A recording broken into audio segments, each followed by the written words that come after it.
Hello, I'm Gary Murphy, President and CEO of the Opera League of Los Angeles, LA Opera's primary volunteer support organization for over 40 years. Opera League members share a passion for opera and the commitment to ensure that everyone in our community has the opportunity to enjoy the beauty, humanity, and cultural experience of this magnificent art form. We do this through our volunteerism, arts education programs, social event, and fundraising on behalf of LA Opera, including sponsoring the bus fund that brings students to the Dorothy Chandler Pavilion for performances, and this pre-performance talk with Maestro James Conlon. We invite you to join us. For information on how to become an Opera League member, visit operaleague.org online or stop by the Shop at the Opera located downstairs in the Dorothy Chandler Pavilion lobby, where you can pick up a complimentary copy of the latest issue of Bravo magazine, which has fascinating behind-the-scenes articles as well as membership information. And now it is my great pleasure to tell you about conductor and speaker for this season's double bill, Maestro James Conlon. Now in his 18th season as music director, Maestro Conlon has conducted 66 different operas and more than 400 performances with LA Opera, including last season's The Marriage of Figaro, Pélias et Mélisande, Moses, and Otello. Maestro Conlon is one of classical music's most recognized interpreters. Once again, thank you for joining us.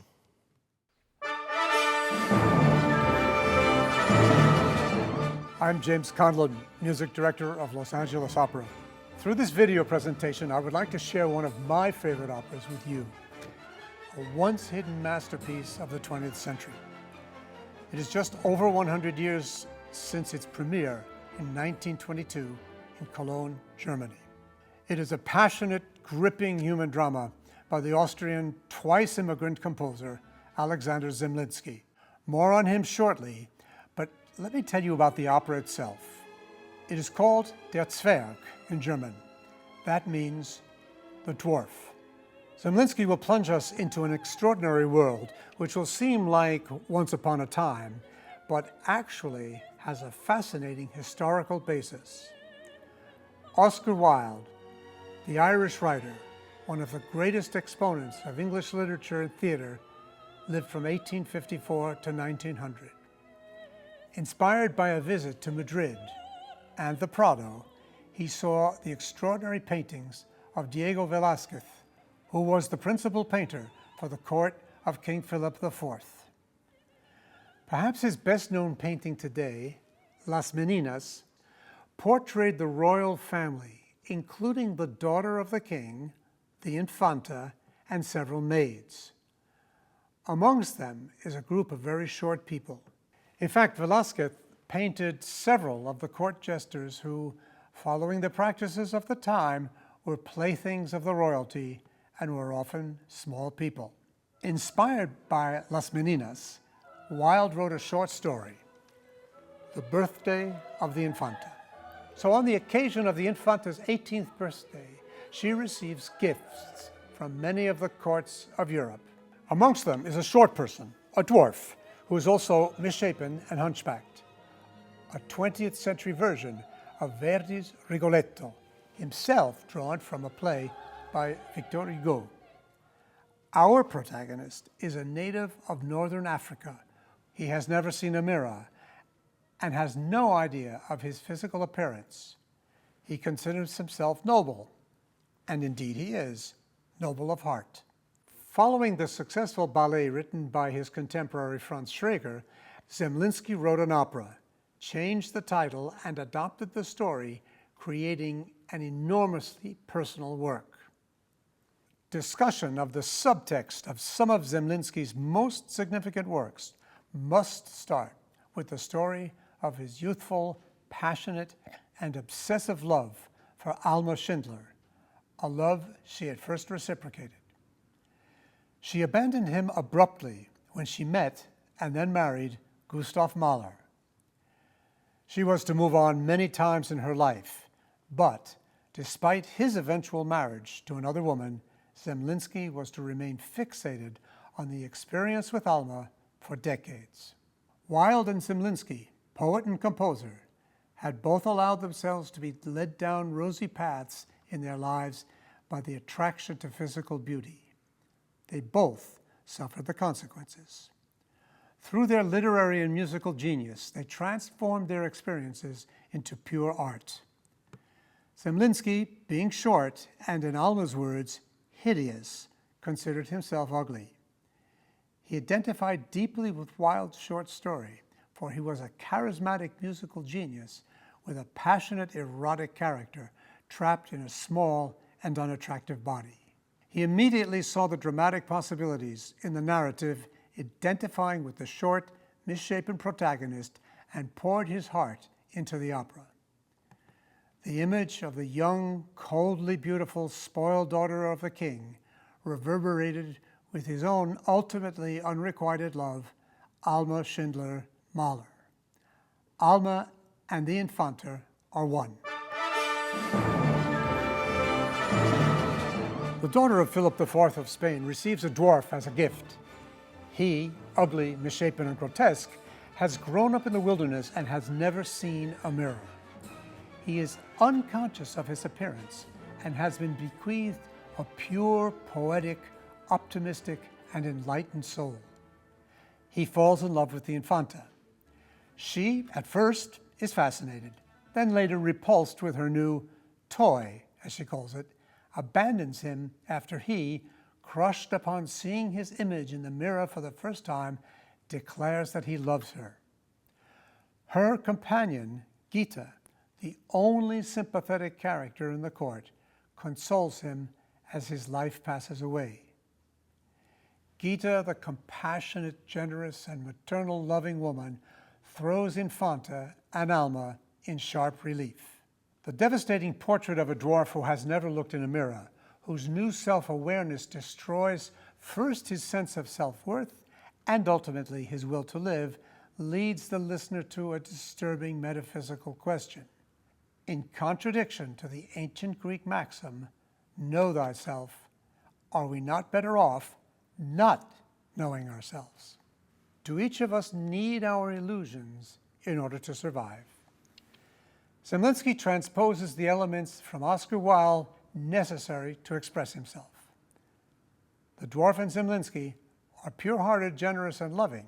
They are ultimately both victims of broken hearts, rejected or ignored by the oblivious narcissism of their loved objects, the Infanta and Alma. Zemlinsky's opera is dramatically taut and balanced, perfectly proportioned. Word and music are excellently wed, the lyric, dramatic, and formal elements seamlessly fused. The vocal writing is free and mellifluous, seductive, and terrifying in turns. The orchestra, which dominates throughout, is as brilliant, powerful, and imaginative as any work of Richard Strauss or Mahler. The Dwarf is a tale of innocence destroyed, of impossible longing and tragic desire for an unattainable love object. When we first see the protagonist, his musical motive describes him, his hunchback, and his distorted gait. Scheußlich. Scheußlich, das Schönste, so reden doch, wir hörten allerlei schon Raunen. Zemlinsky immediately balances that motive with another one, which reveal his soul and the depths of his character. Expressive, humane, and sympathetic.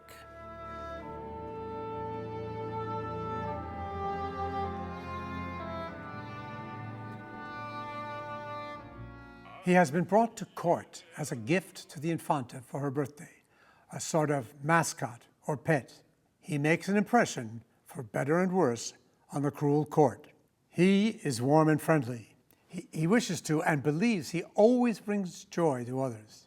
He has always interpreted people's laughter as friendliness, not understanding that they are mocking his appearance. He sings and recites. His music is powerful and sanctifies and transfigures all who hear it. His great inner beauty is resplendently evident to those who choose to see and to hear. Ja, ich will singen, weil ich am Ziel bin und die Prinzessin sehe. The Infanta takes a liking to him. She plays and romps with him, and he quickly falls in love with the beautiful young daughter of the king. In one of the most tenderly exquisite and elegant passages that I know from any opera, they converse alone for the first time. It ranks for me with some of the great falling in love music, for instance that of Mimi and Rodolfo's first encounter in La Bohème, or the presentation of the rose in Der Rosenkavalier.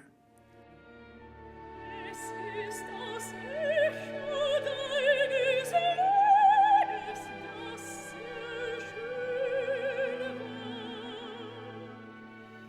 wie ein dunkler Schatten in einem Teppich aus bunter Seide.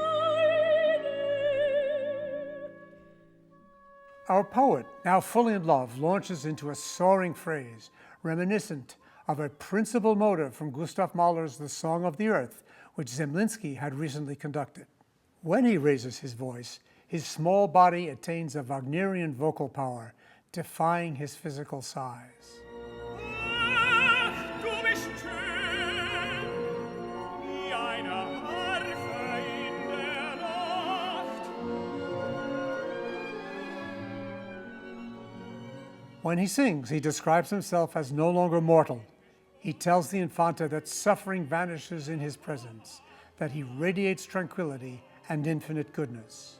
When he declares his love, she becomes upset and cruelly insults him, running off with her young companions. Nicht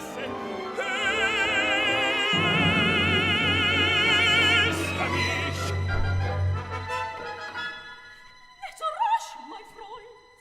The crux of the story revolves around the use of an extraordinary literary device, the mirror. The mirror gives us insight, tells us the truth about our appearance, things we may or may not want to know. Wilde has employed a similar device, the portrait, in his most famous novel, The Picture of Dorian Gray.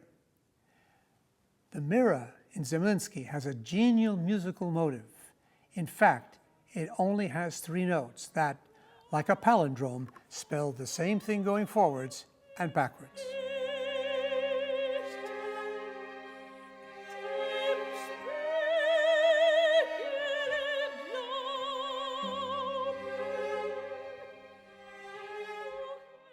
Let's listen again. Block out the voice for a moment and concentrate on the motive in the stringed instruments.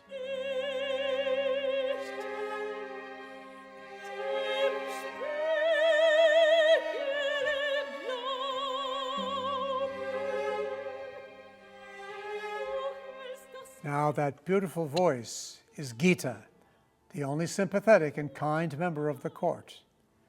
She tells us early on she cannot bear seeing people suffer. She is the Infanta's favorite companion.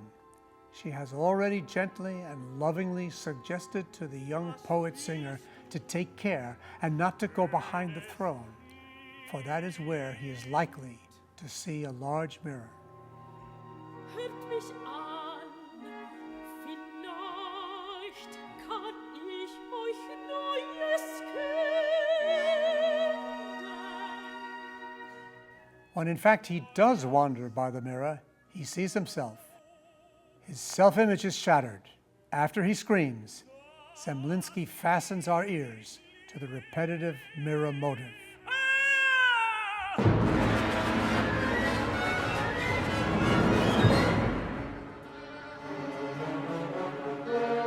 Bist du es feines Bild?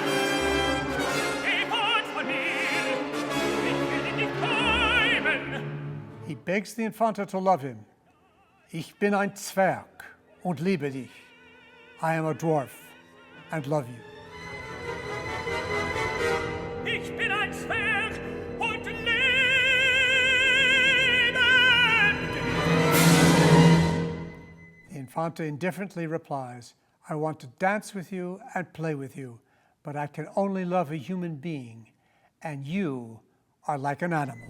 Ich will mit dir tanzen und spielen, aber lieben kann man nur einen Menschen und du wirst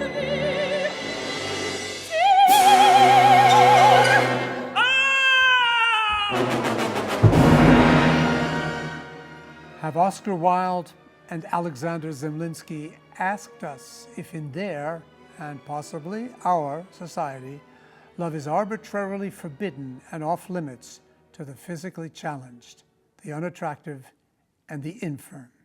The Infanta's cruelty is to not recognize our protagonist's humanity and to deny him the respect that each person merits. Before childishly turning her back, the Infanta looks at him and says, "Geschenkt und schon verdorben, das Spielzeug zum 18. Geburtstag." The present for my 18th birthday is already broken. Good, I'm going back to the dance. And so without ceremony or care, she trips off the stage to join her friends. Gut, ich tanze weiter. Gita compassionately looks at the victim of the Infanta's indifference. What a pity, she sings. God has broken his poor heart. Our poet and protagonist, to the strains of the dance music coming from the adjacent hall, clutching a white rose that the Infanta had given him, expires.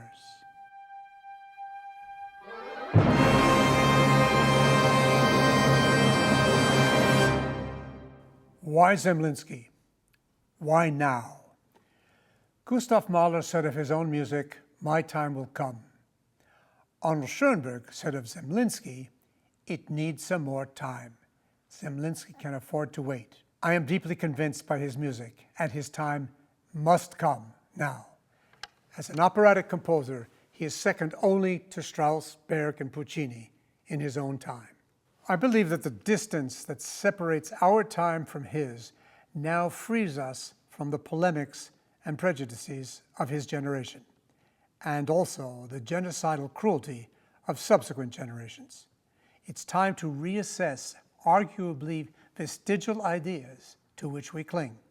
Old notions of what modern or contemporary mean and which are now neither. Certain concepts of historicism and progress in many disciplines, including classical music, are now dated. Let's look at Zemlinsky in this light.